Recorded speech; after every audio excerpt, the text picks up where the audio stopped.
Hello students, I am Diksha Bafna from Mantra Prayas and I'm here back for the announcement of a new batch we're starting for class 10 to 11 moving students, which is going to be started on 27th of March. The first 3 days will be for the demo classes. Now let's ask our Piyush Soni sir, why Prayas? हाँ ma'am, प्रयास join करने के तो वैसे बहुत सारे reasons हो सकते हैं, बट कुछ बेसिक रीजन है जिसके ऊपर डिस्कस करते हैं यहाँ पर। फर्स्ट, स्टूडेंट्स को क्या चाहिए? रिजल्ट। वो हमारी डेडिकेटेड टीम ऑलरेडी प्रोड्यूस कर रही है। भिलवाड़ा में जो रिजल्ट हमने इस बार प्रोड्यूस किया है, शायद इससे पहले भिलवाड़ा में ऐसा रिजल्ट देखा ही नहीं था किसी ने, कि इतने स्टूडेंट्स जेईई एडवांस और जेईई मेन के लिए क्वालिफाई कर गए और उन्होंने अच्छे कॉलेज में एडमिशन भी लिया हो। सेकेंड होता है फैकल्टीज। हमारे पास स्ट्रॉन्ग पूल ऑफ फैकल्टी है जिनका स्ट्रॉन्ग एकेडमिक बैकग्राउंड है और डेडिकेटेडली वो इस सब्जेक्ट में, अपने सब्जेक्ट में काम करती हैं और बच्चों को रेडी करती है।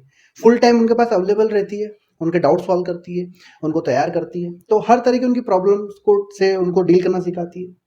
तो इस तरह की फैकल्टी हमारे पास है जो बच्चों को जेईई एडवांस के लिए तैयार कर सकती है और नीट के लिए तैयार कर सकती है।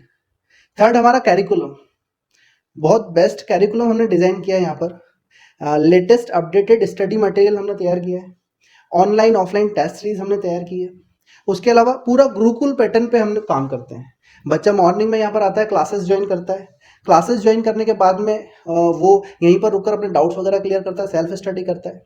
तो जिस बच्चे की हमने कैपेसिटी ही 9 आवर्स सेल्फ स्टडी की बना दी हो, वो डेफिनेटली कुछ ना कुछ तो करके जाएगा। तो इस तरह का कैरिकुलम हमने यहाँ पर बनाया है। गुरुकुल पैटर्न पे हम वर्क करते हैं। बच्चे बड़े डिसिप्लिन में रहते हैं और डिसिप्लिन में बैठकर यहाँ पर काम कर रहे होते हैं। तो ऐसे बच्चों का रिजल्ट आना मैम डेफिनेट है, वो आएगा ही। सो मैं बच्चों से यही बोलना चाहता हूँ कि प्रयास आज की डेट में भिलवाड़ा में बेस्ट चॉइस हो सकती है जेईई और नीट के लिए। मैं अपनी एक बात और ऐड करना चाहूँगा मैम इसमें, शायद ये आपके क्वेश्चन का आंसर नहीं है, बट जनरली ऐसा देखा गया है कि बहुत सी बार फीस को देखकर भी एडमिशन लिया जाता है।